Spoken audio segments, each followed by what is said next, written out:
Get everybody convening and moving on with the agenda. If you've got conversation, please step outside. Mike Bestel, Chief Bestel, please leave the room. Mike Bestel, please take your party outside. Mike Bestel.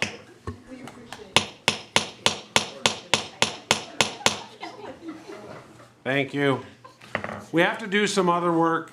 We will reconvene the public forum at its regularly scheduled time. Thank you to everybody for being patient, especially the council. Next up, and we are back together, is item 7, Council Committee Reports 7A, Personnel and Finance Committee, Chairman Gabe Johnson. Thank you, Mr. President. We have 5 short items on our agenda. Short. Well, they're going to be quick. They're going to be quick. Remember that time Gracie Chesak won Citizen Community Member of the Month? Last year. Yesterday.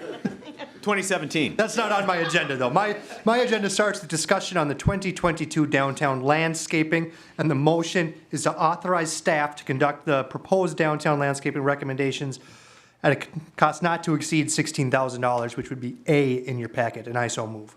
Second. Motion by Johnson, second by Stengline. Chairman Johnson. This is essentially what we did last year. It's a little bit more expensive because we're going to spend more time cleaning out and planting new stuff in the planters and the urns. And we're also going to work this year on looking at the downtown special service district, like we've discussed, like maybe pulling some of the garbage or some of the landscaping out of the special service district and just have general levy dollars like we do in the parks and as we've discussed. But we're going to work on that this year so we don't get to January of next year and have not made any progress. Thank you. Any further discussion? Downtown landscaping? Did you ever hand up? Nope. I'm sorry, Paul. Okay.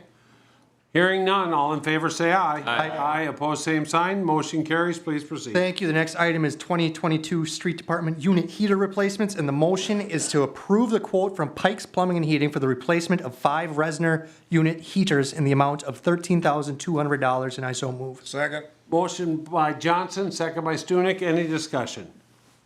Chairman Johnson. So they noticed there was some soot buildup in the heater units, heater units, and it was actually causing some problems and causing some carbon monoxide to enter the building, and we don't really want that, so we're just going to fix this as soon as possible. But I am going to express my profound disappointment in Contegrity Group and Widseth. We just paid them $75,000 3 years ago, maybe 5 years ago now, to look at our facilities and tell us what we need to fix. These heater units with the soot buildup causing carbon monoxide poisoning were not identified by Contegrity nor Widseth, and that is a disappointment, but we are going to fix it right now. Excellent. Any further discussion? Hearing none. All in favor say aye. Aye. Opposed, same sign. That motion carries. Please proceed. All right, the next one is to consider creating a subcommittee for an RFP on charter contributions, and the motion is to create an RFP subcommittee and appoint 2 or 3 council members up to the council president, and I so move. Second. We have a motion by Johnson, second by Stengline. Any discussion? We're going to take care of the committee right next. Okay. Okay? Any discussion on creating the committee? Hearing none. All in favor say aye. Aye. Opposed, same sign. That motion carries. I'm sure you heard from staff that the recommendation would be to set up a subcommittee similar to what was done on the EDA with those proposals. We have 2 members who are already involved with this, Chief Stunek and Tad Erickson.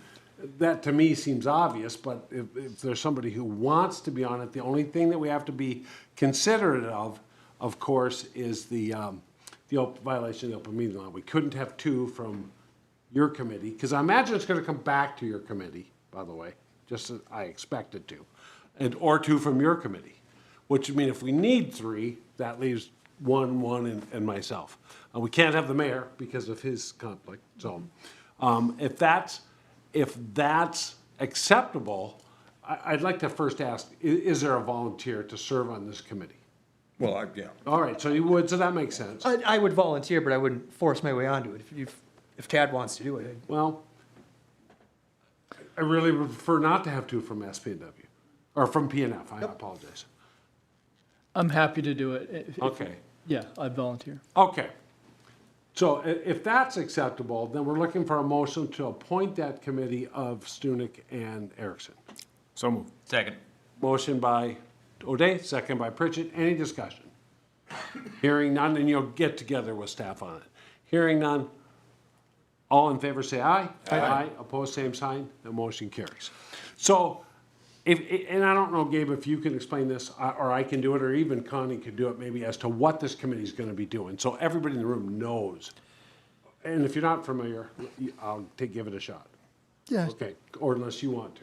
Okay, so we had a subcommittee for the EDA that went through this recently, and Gabe was part of that, where we're looking at the contracts that we have that are coming due, when they're coming due, what monies that we give through the charter amendments that were made in the last 6 months, how that impacts what we could do with those monies, and when we want to do it, what we expect in return, those kind of things. Making sure the contracts are specific as to what they're getting, how long the terms are, and what's expected in return. So that's what those and there would be, we have one for seniors, we have one for green space, we have one for, what else do we have? Community action programs and events. Yep, community action programs and events. So those three are the ones that have it. And we recently discussed the cemetery and couldn't do anything with that. There was some legal issues. So if there's something else that comes up, you may be involved with that. So I want to make sure that the public knows what that committee's doing. So those contracts are already in place. It's just, are they what we want them to say going forward? Well, and they expire, Mr. President, Yeah. at the end of March, so they need to be renewed regardless of any charter. Actually, all three things. of them expire at different times. Yeah, We this gave 'em spring all- though, yeah. Gave them all notice Yep. of when they were going to expire, and that's the end of March. Right, so there may be no changes. So that just happens to be the time to do it. Okay. Item 4. Thank you, Mr. President. This is the annual authorization to perform electronic transfers, and the motion is to delegate the finance director or their designee to make electronic transfers as deemed necessary by the finance director to conduct city business for 2022, and I so move. Second. A motion by Johnson, second by Stunek. Chairman Johnson. This is just something we need to do annually because GASB or auditors or some other state statute, some nerd somewhere else told us to do it, so we gotta do it every year. Didn't you used to be one of those nerds? No, that's state. Any further discussion? Hearing none, all in favor say aye. Aye. Opposed, same sign. That motion carries. Please proceed. Thank you, Mr. President. The final one is 2022 workers' comp renewal. This is just informational, but it's good information that it looks like the experience mod rating came in better and some other things came in better and things look good and everything. And we're going to save like $15,000 to $20,000 on our work comp compared to what we budgeted is what we expect right now. So it's looking better than what the budget had. That's just informational. End of report. Thank you, Mr. President. Thank you, Mr. Chair. Safety and Public Works Chairman Mike O'Day. Thank you, Mr. President. Yes, we had 4 items on our agenda tonight. First of which was the approval of the event application, Tour of the Lakes. This is basically a bicycle race, along with a event in the Laurel Street parking lot. They'll have some live music. This is on Saturday, June 4th. So we got some time before this one, but the motion coming out of committee was to approve the attached application under the condition that the applicant requests traffic control 1 week prior to the event and to submit insurance per the event application requirements, and also to adequately warn the neighboring occupants that the street parking lot, the Laurel Street parking lot, will be closed the night before. And I so move. You. Motion by O'Day, second by Erickson. Any discussion? Any discussion? Hearing none, all in favor say aye. Aye. Opposed, same sign. That motion carries. Please proceed. Yeah, the next 3 items, there were no motions. There were 2 presentations and just a discussion. So the first presentation was Mr. Sandy's pavement annual update, which is extremely interesting. If anybody wants to go back and watch, it's on YouTube. Riveting. Riveting. Taking it to the streets. I want to watch Gabe watch the video. I'll video and put it on YouTube. Like watching Rick Offerman drink whiskey in front of the fireplace. For From there, we moved to the next presentation, which was a company called Street Scan. Is that the company Street Scan, and the Street Logics was the software. So we're looking at software that could potentially help us become much more efficient in our pavement ratings. We're looking into the costs and the options. There's all kinds of options. It's very detailed, very comprehensive software that could potentially help us save the cost of hiring an extra intern, which would be basically the same thing that could offset the cost of this annually. And we could have more information that would be actually more accurate at the disposal of Mr. Sandy and the Public Works Department. But we did not make a motion on it. We're going to move forward with gathering more information on that. And number 4 was our streetlight policy. We revisited it. We got more numbers, and again, you can look into our packet or go back and watch that if you want to see the specific numbers. But in the end, we directed staff to continue to shop for more options for lights. It takes a while to get our numbers back anytime we ask for pricing on some of these decorative lighting options. So as we get closer to when we have to pick something, as far as something in like the North Brainerd project this summer, or any main thoroughfares, we will make the decision at the proper time with the proper information. End of report. Proper spelling. Mr. Chair, I have a question on the streetlights. Sure. And I don't know how it happens, and it just so happens we have a PUC representative here, but we also have a liaison to PUC. A lot of these numbers are astronomical if you had to buy thousands of streetlights. But I presume we don't have to buy thousands at one time. Is there a procedure? What's the normal procedure? Do we like stock 10 for when people run into them, or do we stock 100? Or is there a way you can replace them kind of as you go, which was kind of how we've done the inflow and as we've taken some out? I can try to answer that. Yeah, And if I leave something out, you guys can fill in. Yep. What it looks like is that the cost of the streetlights have always been added into any projects that we do. And the plan would be to add the new streetlights. If we change anything, they would just be added into something as a new project. We have a stockpile of 20 old poles and streetlights that could be used to replace anything that the mayor runs into with his car or whatever. But we wouldn't replace the entire city with brand new streetlights. We would just replace them as we do projects. It's just we're trying to figure out something that Way to go break one once a week. isn't going to break the bank, but Yeah, and the reason I mention that, of course, is as we look at budgeting for the fall, for the, this would be the time to do it. Gabe's got us on the accelerated program for budgeting, so we're working on the budget for 2050, right? Capital Yeah, okay. expenditures for 2037 must be in next week. Public Works Director Sandy. Yeah, so what the committee had staff do was look at 3 different scenarios that you'll see in your packet. That's if we were to replace all of the North Brainerd lights that we are doing next year with new selected fixtures and how that would impact our monthly bill. And then we looked at more of a commercial type project like Washington Street in 2025, how that would impact our monthly bill. So the numbers you see in orange, blue, and the city-wide on the bottom are how, if we were to replace every light in the city with our new selected streetlights, how would it impact our monthly bill? And that's the numbers you see in your packet tonight. So it gives you kind of a example of how, if we were to start replacing these during capital street construction projects, how our monthly bill would be affected going forward. Okay, thank you. Anything else, Mr. Chair? end of report. All right, yeah, oh, yes.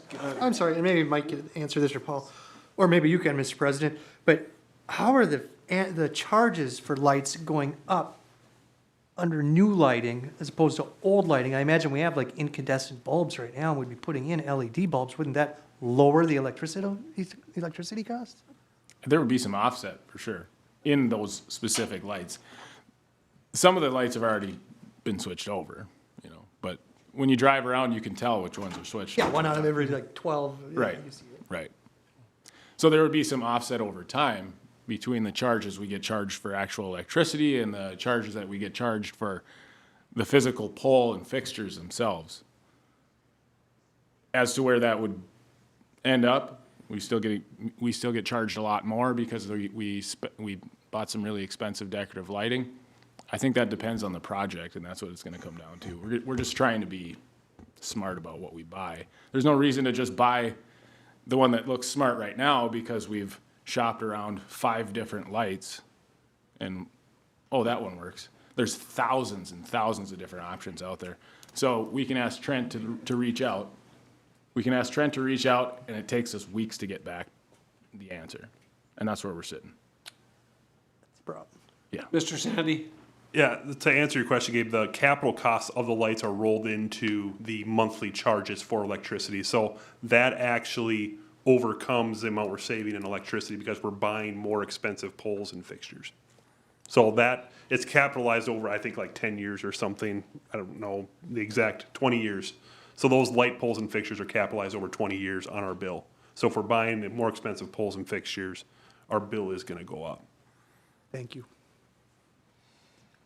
All right, thank you, Mr. Chair. We will move on to item 8, unfinished business under 8A, committee recommendations. Mayor Bedell. We'll go quickly. All right, committee recommendations. I actually have 3 recommendations. We're going to do them all at once, and then you guys can make your decision on that. Recommendations I have: Janet Decker for the HRA, Susan Hardy for the library, and one Patrick Owusu for the Public Utilities Commission. And I so Move to approve. recommend. Second. We have a motion by Pritchett, second by, was it Tad or Mike? Mike. On those 3 recommendations, Decker, Hardy, and Wusso. Any discussion? Any discussion? Hearing none, all in favor say aye. Aye. Opposed, same sign. That motion carries. Please proceed. All right, so we've knocked 3 of them off of our list, but we still have a hefty list of people that we need in various different commissions, and we need to put a dent in this. So if you are out there and you're interested in being a part of the city of Brainerd, this is the most important stuff. These are the people that do the work so that people like Gabe Johnson can sit over here and talk while I talk. I am calling for the following applications. Applications can be found at www.ci.brainerd.mn.us/boards. Cable TV Advisory Committee, 1 term expiring 2021, 2 terms expiring 2022. Charter Commission, 1 term expiring 2022, 1 term expiring 2025. Rental Dwelling License Board of Appeals, 3 terms expiring 2022. We also have the Economic Development Authority. This one is very important. I repeat, this one is very important. Economic Development Authority, 1 term expiring 2026 and 1 term expiring 2027. Thank you, and as council president, I've got 1 term on the planning commission to expire 2023, and the ad hoc committee water tower fundraising, 2 positions are available. We will move on to item 9. Under 9A is a consideration of the rental ordinance committee recommendations. I believe this is Mr. Chansky. Anything you wish to add to what's in our packet? Do you want me to highly walk you through it? I do, because Okay. I'm particularly interested, Mr. Chansky, in the discussion from 3 to 4 years ago. Is there any consequences for landlords for tenants' conduct on premises? Absolutely, Mr. Chair.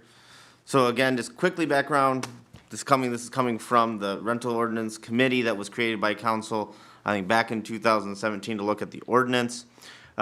This is their recommendations. You can see it's about 20 pages. Really what this is, it's actually, I would say most of it is just a cleanup of our current ordinance, making it a little bit shorter, more smooth. I just want to remind the council back in December 7th of 2020, council did direct staff to make changes to the code to adopt the International Property Maintenance Code, replacing our current property maintenance code with that, which would do as part of this. That came out of a recommendation from the committee. Again, part of that would be to streamline this. So what we have today is their recommendations being brought before you for consideration. What we're looking for today, before I dive into this again, Your comments, questions, concerns, before we were to bring this back as a ordinance amendment for your formal consideration. We want to make sure it's the ordinance that you like. So I'm going to start at the back, per your request, Mr. Chair, and talk about the conduct on premises. The first I want to say is when it comes to the conduct of premises, as it is in the current code, as it is in this code, it is unlike the rest of the code that is enforced by the Community Development Department. The conduct on premise section is enforced by the Brainerd Police Department. Also, I'll quickly say here, in addition to my overview, Mr. Mike Duval is here as well to provide some technical insight on behalf of the rental committee as well as regarding some of their proposed changes. I know the under 425, what is recommended to be 8,000B, talking about it shall be the responsibility of licensee of rental premises to take action with the assistance of the appropriate city Brainerd staff following a pattern of disorderly conduct or use by tenants and or their guests on a licensed dwelling unit's premises which is determined to be disorderly in any violation of the following statutes or ordinances to prevent further violations. So in a way, yes, Mr. President. One of the things they cleaned up compared to our current code, there is language like this in our current code, is actually referencing state statute. So again, just cleaning it up. This way, it's referencing the state statute versus just kind of pulling from the state statute but calling it own. It just calls directly to the state statute. So again, any further violations, for example, that prohibit gambling, prohibits prostitution, sex trafficking, acts related thereto, unlawful sale or possession of a controlled substance, social host violations which involve underage drinking, disturbances of the peace, unlawful possession of a firearm, noise-related issues, and eviction for illegal activities. Okay, those are broader areas that the police department would enforce, again, based off of a complaint if they get multiple complaints. You can see in number C starts the process by which that is done. Police department making a determination, they get a complaint, when they get a call, they go out there, they determine that there's been a violation of this conduct on premise section, and they start making action. One of the things that I know the committee also did change is before, if there was a conduct on premises, I think it was only the landlord who was notified. And now with this, they're actually notifying the landlord and the tenant. So both parties are notified that there's been a conduct on premise violation. In section D, it's called the management plan. This is when there's been a violation of the conduct on premises that the police department determines is required a management plan.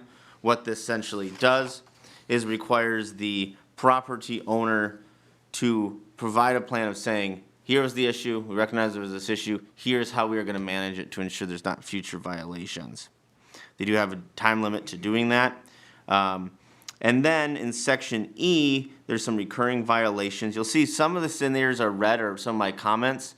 After further reviewing this, since it went into the packet, I'm actually the comments that I've made for section E, I actually am redacting those. I believe that that what they put there in 1 and 2 actually does serve its purpose.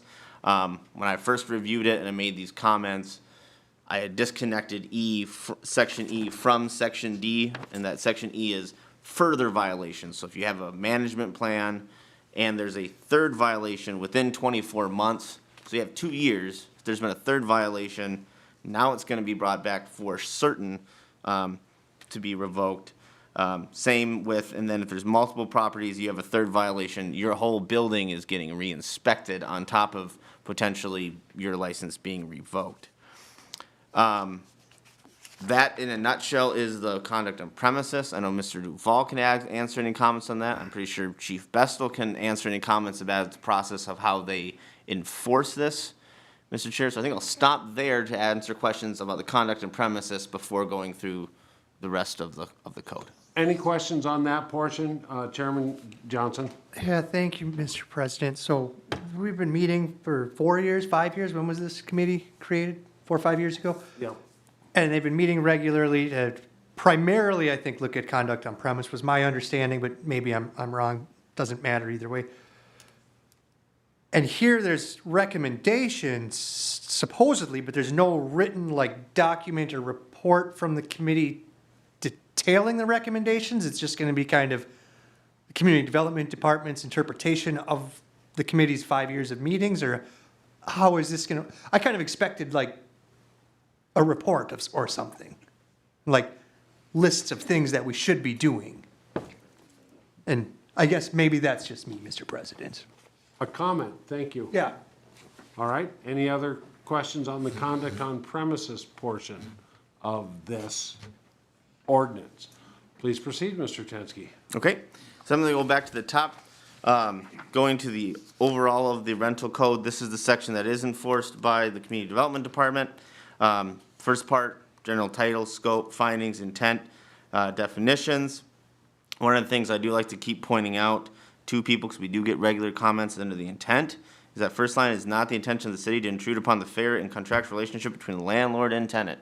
So any civil issues between landlord and tenant, that is between the landlord and tenant, and if they want to take that to court, they may do so. Otherwise, our purpose is to, from the police department side, is to ensure that there's legal activity going on there, and then from the community development side, to make sure that the structures are safe, and it's about the safety and health of these units. So we have the definitions. Definitions are mostly the same, except for things that cleaned up that maybe were out of date. Article 2, International Property Maintenance Code, there's just one line in there. Again, that's where it'll make a mention of, when it comes to property maintenance, referring back to the International Property Maintenance Code. I didn't have time to work on that language. We'll have that language when we bring an ordinance amendment to adopt the International Property Maintenance Code.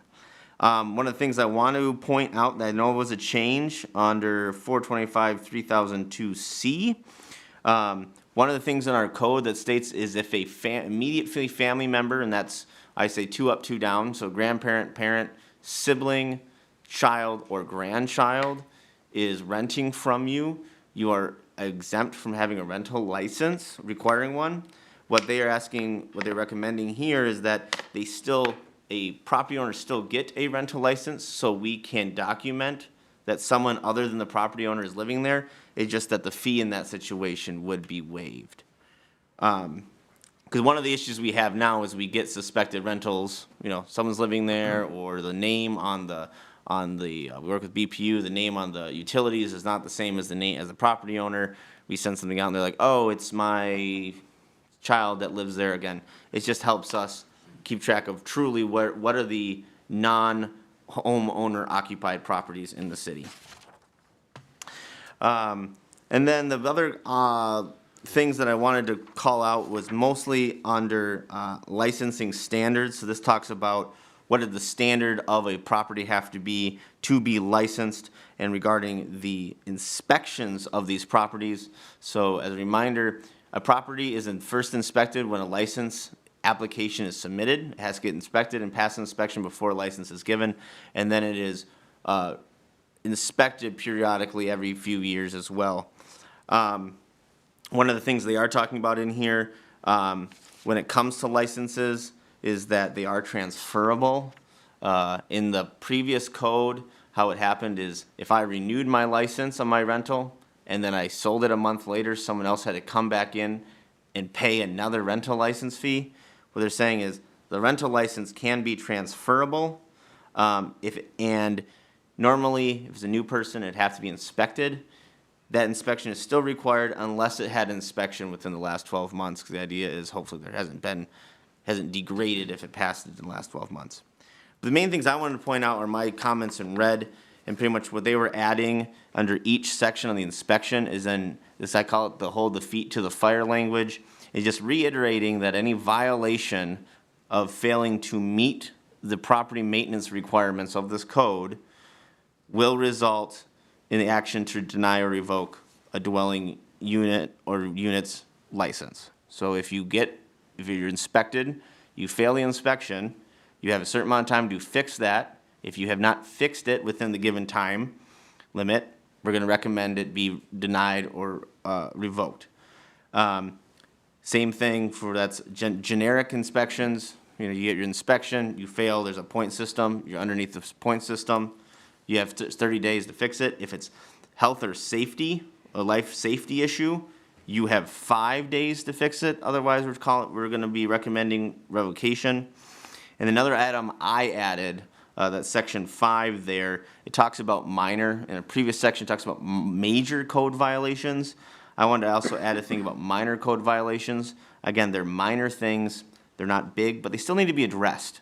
So in this situation, what we're recommending is that they don't have to be addressed, say, within 30 days, but they have to be addressed before the rental license can be renewed. If the rental inspector has documented it, the property owner has not asked for reinspection at the date of renewal, it's not gonna be renewed until that inspection has been done to ensure those items have been addressed. And that's what, again, also in 425/3007, when it talks about expiration, just says it again.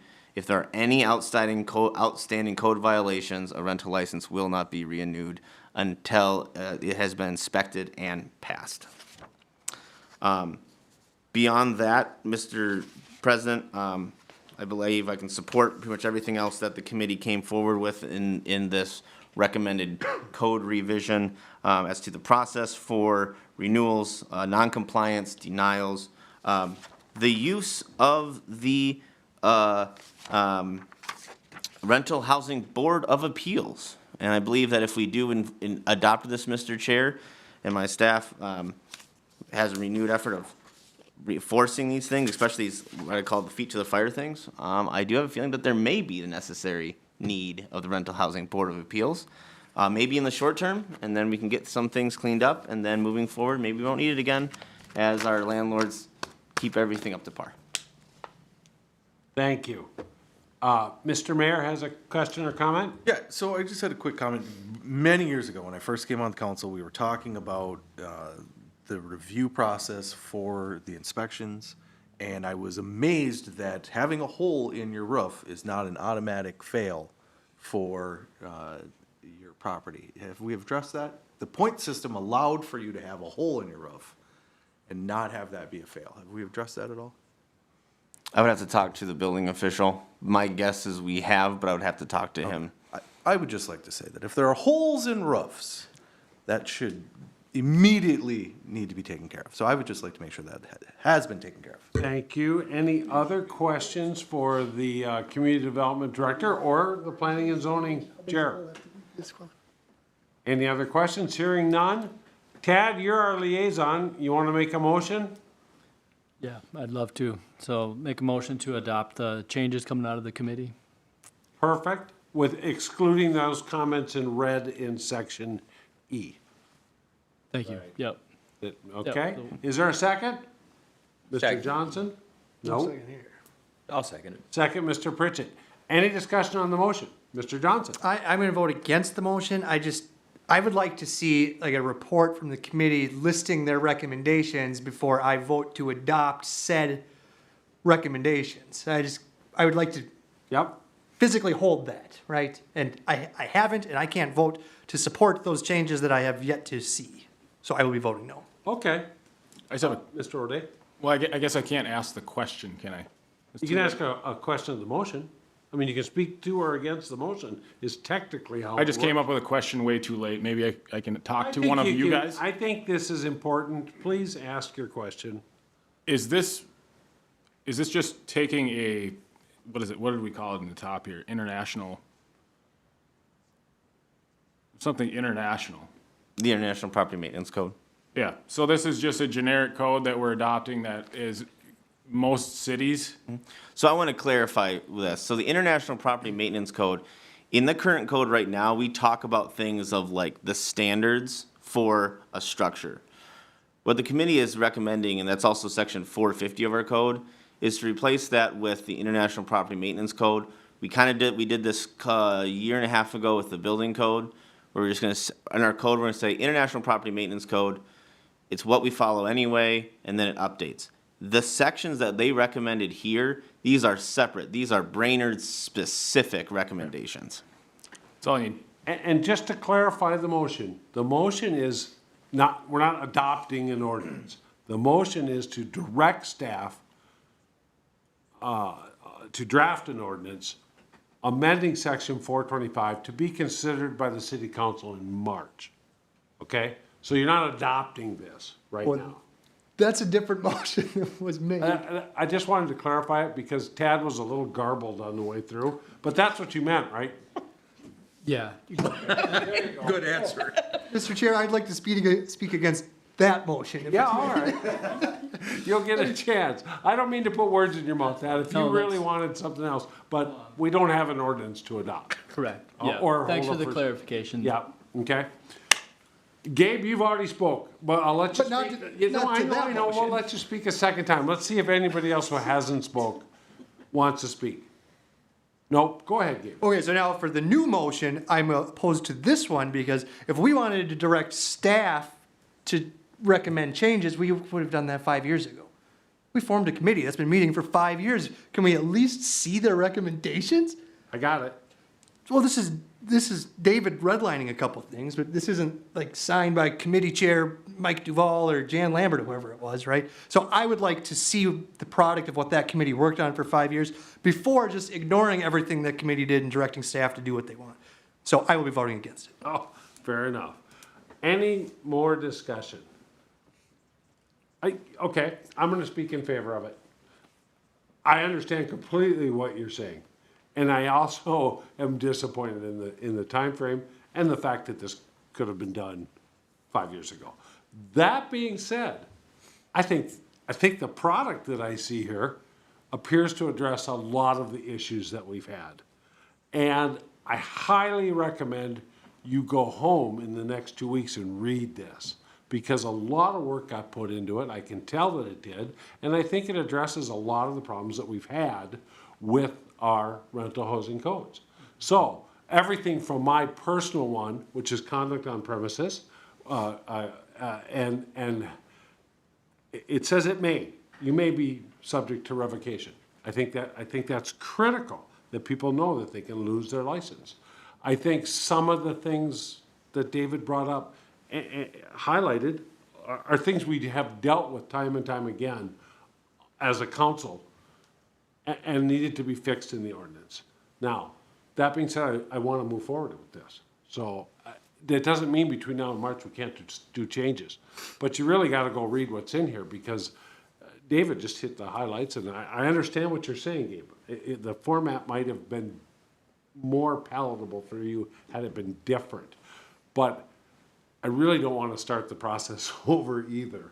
I kind of want to come up with. Finish the process. I want to finish, I'd like to finish the process in March and we'll still be on and April. So I'm speaking in favor of this and would encourage you to please read word for word what's in your packet, appreciate all the work that's gone into it and all the good changes that are made. And if you have some other suggestions, let's do it now.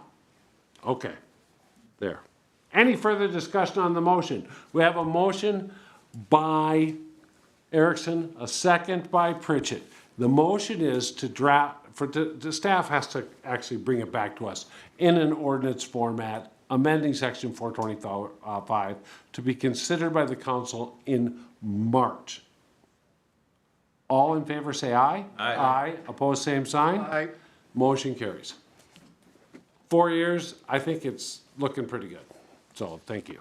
All right, next up is B, and B is the one that we changed. You have something in front of you on a separate piece of paper.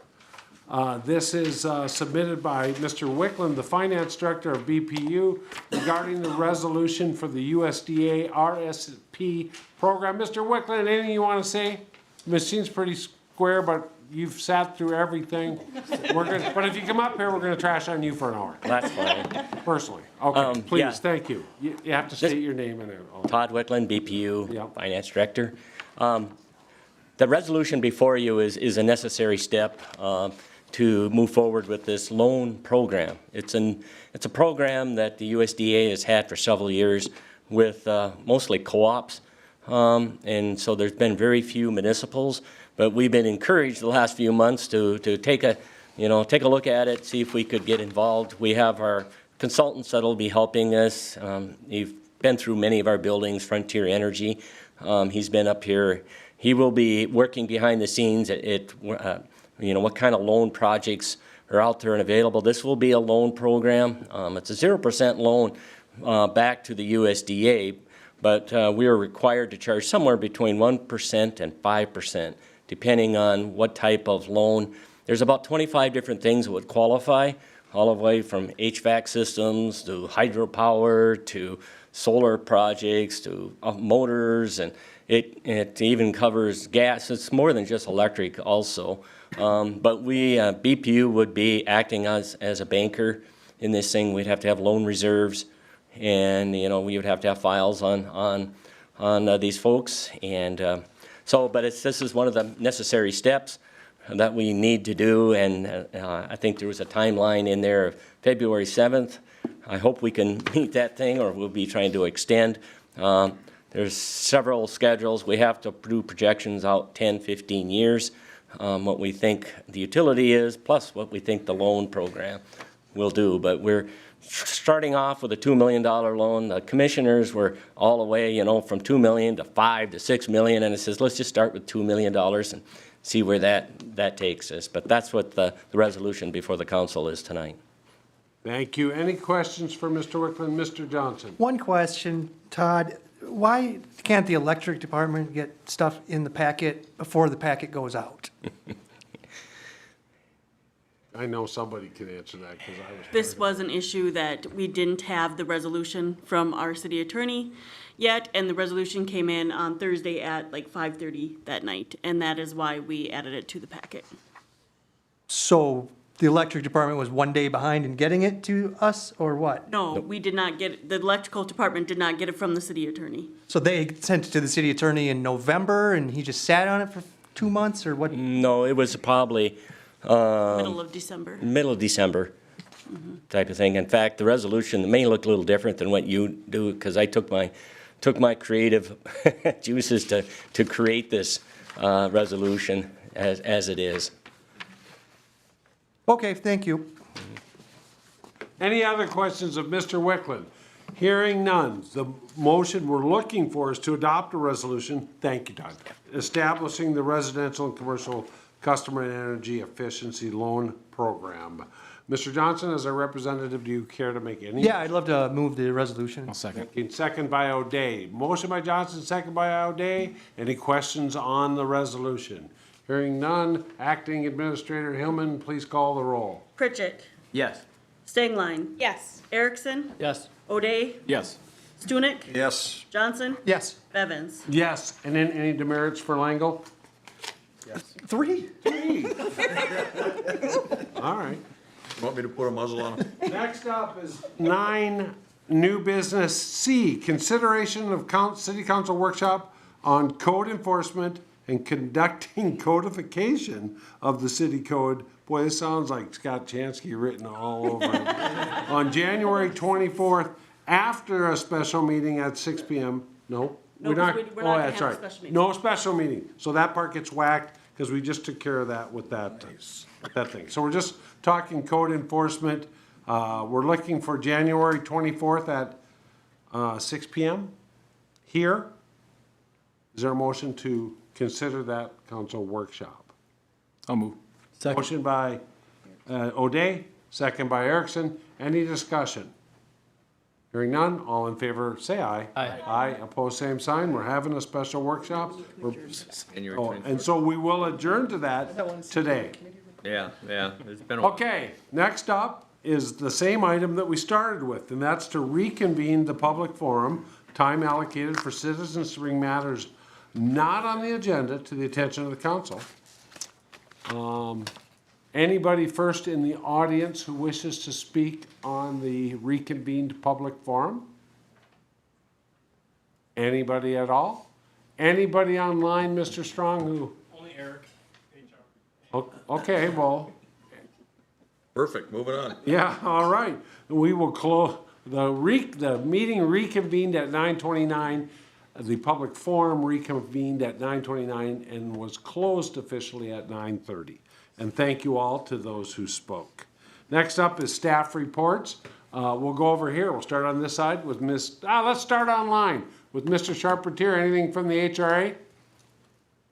Nothing tonight, sir. Thanks for attending, Eric. Mr. Chansky? I'll go quickly, Mr. President.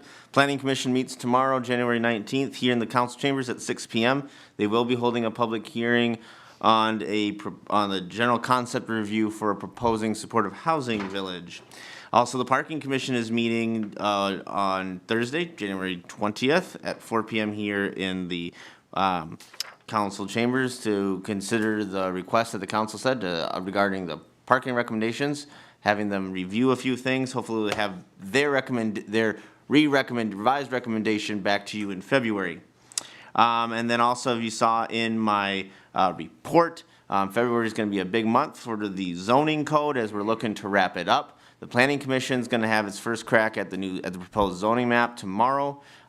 It is in your packet in my report. Otherwise, we're going to be bringing it formally to the council in February after the Planning Commission has looked at it and made their any recommendations they have. Hoping to have a public open house regarding the zoning code update at early in February. That date's to be determined yet.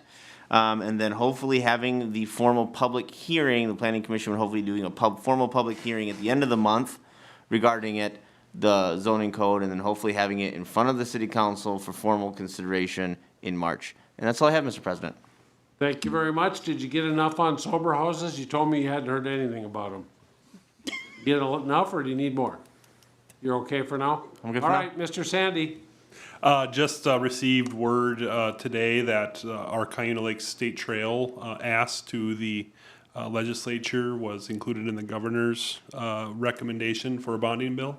So that's good news. And then I will be gone for 3 days next week attending the City Engineers Association Conference. It's a conference I put a lot of time and effort in. I'm the vice president this year, which I'm then the co-chair of our conference planning committee. And so I've spent a lot of time organizing presentations to get ready for that. So I'm looking forward to it being over. That's all I have. Excellent. Mr. Duvall, anything else you want to tell us? Got nothing. Mr. Wickland, anything else you want to tell us? Take the next hour. Almost went into booze. Remember, there's still time for more charter amendments. Time limits may be imposed, you're No, I done. just wanted to give you an update. We're still working with the two customers related to the crypto mining business. Various contracts and things will be hammered out. The earliest I think that any of them would actually come online would probably be the end of April, and that's with the Clows, with their group. And the rest of it would probably be May, June, and then some of it would come later in the year. So it's still alive out there. We're still working at getting things done. And a lot of things I've learned the last 8 weeks, working with the power company on all kinds of things. But the other item is that we're actually starting to tear down one of the water tanks, the old water tank over there. And as you may have heard by now, that there was some damage done to the front archway to the water plant. We'll probably have to look at that to see what we're going to do this spring, if we're going to replace it or it'll be part of another construction project. Somebody ran into it and demolished the whole thing along with some wrought iron fence. And, so. No, evidently they all think I can't drive. So did the mayor take out the water tank too? No, not quite. The snowbank He stopped was him. busy eating his Yeah. nacho grande. Go grande. About this crypto thing, you're not worried that Gabe and I are gonna just shut the whole thing down? No, I don't think so. Okay, just So- so I check. We have that reputation on the internets. Could I ask a question? Looking Yeah. for a comprehensive list. Are you aware if the YMCA received a donation of any kind? I'm not I aware. rescind my question. Thank So- you, thank you for coming up for the abuse. I'm sure you No, had no, something. one other item is we're also moving another forward with one. the solar project out at the airport. Oh, yeah. So hopefully we best get, one. we've been at it for 2 years, trying to get that thing finalized. We actually had discussions today with our power company about potential of trying to do some solar right around our sewer plant to probably like 2 megawatts. And so we've been working, had the discussion with the city of Baxter on that regard. And so those are just a few of the things that are in the works, and there's probably many more that happen. But look forward to spring coming soon. On a serious note, in the dam, the one generator that has not produced have we thought of anything as an alternative? Yeah, well, right now, we've got all 5 of them are running. It's just that it's not running as efficiently as the rest. One of the things that... As the old ones? Yeah, well, the newest one is 80 years old. No. Don't we have a temporary one in there? No. That one we canceled the contract. Are we No, putting a no, new that turbine one's in? gone. That one's Yeah, gone. yeah. My question is, Yeah. have we come up with an alternative or are we looking to replace any, or add any additional generators? I Yeah. know that was Right. a big deal at one time to try and come up with Right. one for the empty slot. Yeah, and at this point in time, what we're trying to do is efficiencies related to running the governors on these things, make them automatic for the generators and plus the gates, because that's one of the plan is to move away from a 24-hour watch at the dam, going to 10-hour day or 12-hour day type of thing. And so once we get that accomplished this year, then we'll be looking at potentially replacing one of the existing generators. We've got a generator that we currently have that is on its last legs, and so that would probably be the first one we would do. But those are, $1.5 million decisions, so, but more to come here in the next few months on that. Thank you. Any other questions for? Yeah, since you opened it up. We're glad to have you here. Sure, Thank well, you. since I'm here. Can we use the rural energy loan program thing that we just passed a to buy a resolution for? generator. Can we use that to buy 5 Resner unit heaters in the amount of $13,200? I'm kidding. Well, we can afford it. No, so. Maybe we I guess- could buy a suit extractor. I was wondering if the newest one of these is 80 years old. How old is this one that's on its last legs? Well, that is one of the newer ones. They just don't make things that we have to. The old ones, you just rewind them, you take them apart, and put in new windings in them, so That's there's, what they do with humans now. yeah, 1916 is when they went into service, so. Okay. They've served very well, and they will Calm down, continue, kids. so. Alrighty, thank you. Thanks, Todd. You sure you don't have something else? IT Director Strong, anything from the IT department? No, from the Chief Bestel? All right. Finance Department, or we could make up a bunch of stuff for Administrator Bergman. You don't wanna go home tonight, or what? All right, so staff reports, mayor's report, the Honorable Mayor Bedeau. All right, here we go. So Crash Bedeau. first of all, I just want to say, first of all, I don't crash into things. I don't know how this became a thing. I like but it, though. It's unbelievable. I do want to say that in my phone, when I click on a thing to make an event and I type in anything, the first thing it says is council workshop. So we need to calm down on council workshops, first thing. Second of all, update on sleds at Big Sev. So we, you may know this, you may not. We had a small sled garage made by one Mike O'Day out of wood that he had in his garage at home. And that was placed at Big Sev. And the idea of putting in some sleds for public use was something that I believe Councilman Johnson saw online. And we used Merrill contingency funds to purchase some sleds. 12 sleds were put in there. We have, I think, 4 of them still left. And they're not disappearing, they're literally disintegrating. Because I'll tell you what, there are some wicked jumps at Big Sev, and Big Sev does not care about your sled. That's why Michael Day put it in there. Listen, Let's do a special meeting down there. there's a reason why Big Sev is legendary. It is legendary. However, I just wanted to say that I did go to Fleet Farm before the meeting to try and find some more sleds. We are out of sleds.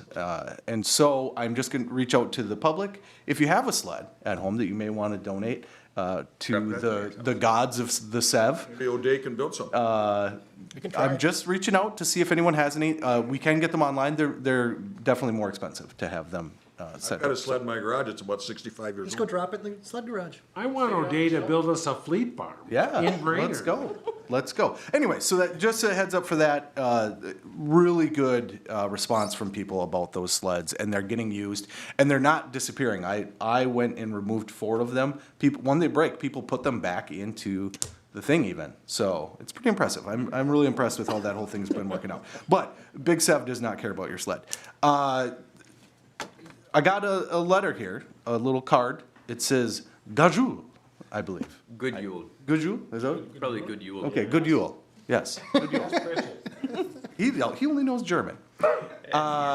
This is from our sister city in Sweden, the city of Leksand.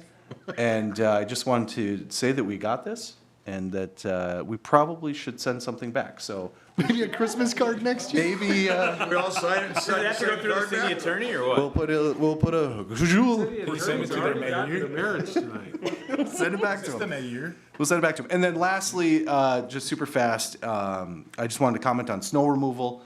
Our snow removal has been really impressive this year, and I know that because I always talk to Paul when it's coming up, and I let him know, oh, here it comes. We're gonna hear it. We're gonna get all the complaints, and I was prepared for that. And I didn't get a lot of complaints until this weekend when it started to warm up. Then they all flooded in at the exact same time, and some of them with some foul language. And I passed those along to Paul with foul language included. And I will say this, that I got immediate response today from all of those individuals saying thank you. So I just want to say thank you to Tired our, of measuring the snow. yeah, that's true. I just want to say thank you for our snow removal. It's been very effective this year. And if you are a citizen and you believe that there's something we could do better, just reach out. Simply reach out. Swear at the mayor. The mayor. Colorful language is appreciated. End of report. Oofta. Can make that a day. Swear at the mayor. Next up, Tiffany Stangline. I guess swear at the mayor should be like a fundraiser A day. event. Yeah. History week. You could raise money for the water tower with swear at the mayor. Sold. At least get some sleds. That's really all that I've got. I have nothing. Oh, you didn't call him yet. Yeah, Sorry. please. I have nothing. All right, Mr. Gabe. Nothing to add. All right, Tad. I was just gonna give an update timeline on the zoning code. David did a good job of that, so I'll spare you that. Looking forward to the planning commission meeting tomorrow, as was stated, and then Northland Arboretum meets the 27th of this month, so. Excellent. Mr. Pritchett? Be patient, be kind, and if you swear at the mayor, don't do it in anger.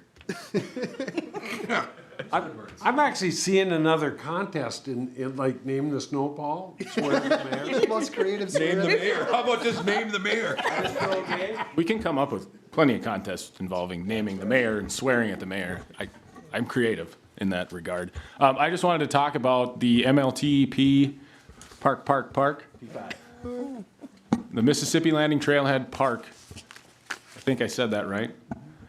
It has a fantastic design. We have all kinds of stuff going in that park. Hopefully we can get all of those elements into it, but it is about to, in the next couple weeks, I believe, or somewhere in the month of February, go out for bid.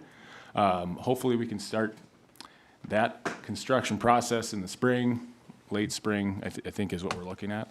But I don't know when those materials become public for people to take a look at that design, because I think people are really gonna love it. The park board will see it at their next meeting. And so That's I did what it already is. pass that Yeah. out to them, and they are Is that the- technically public. Tuesday the 25th, right? Yes. Yeah. Next week, 25th. So really looking forward to getting that in operation. End of report. Thank you, and I just want to thank all of you for sitting through. I know those public forums can get long, but clearly if you didn't realize it, there's passions regarding this issue. We have a decision that's been made years ago, so I don't know that we have to do anything, but there's certainly plenty of discussion. And also, if you were paying attention years ago, the council did send then Mayor Wallin to Leksand, Sweden. Yes, they did. And the argument was the financing of that thing, and I think the mayor put in his contingency fund for a couple of years and some of his own money, and I think he took then Mrs. Wallin with him. But if that would come up again, I was just thinking we could do a one-way. Yeah. Save some money, Give him a save warning all the while conversation, driving. parcel post. You'll probably crash the airplane. Cool. Yeah, or there, all right. That is it. So we are looking for a motion to adjourn to the 24th in chambers to be codified at 6 PM. Motion by Johnson, Thanks. Second by Wickland. Any further discussion? Hearing none, all in favor say aye. Aye.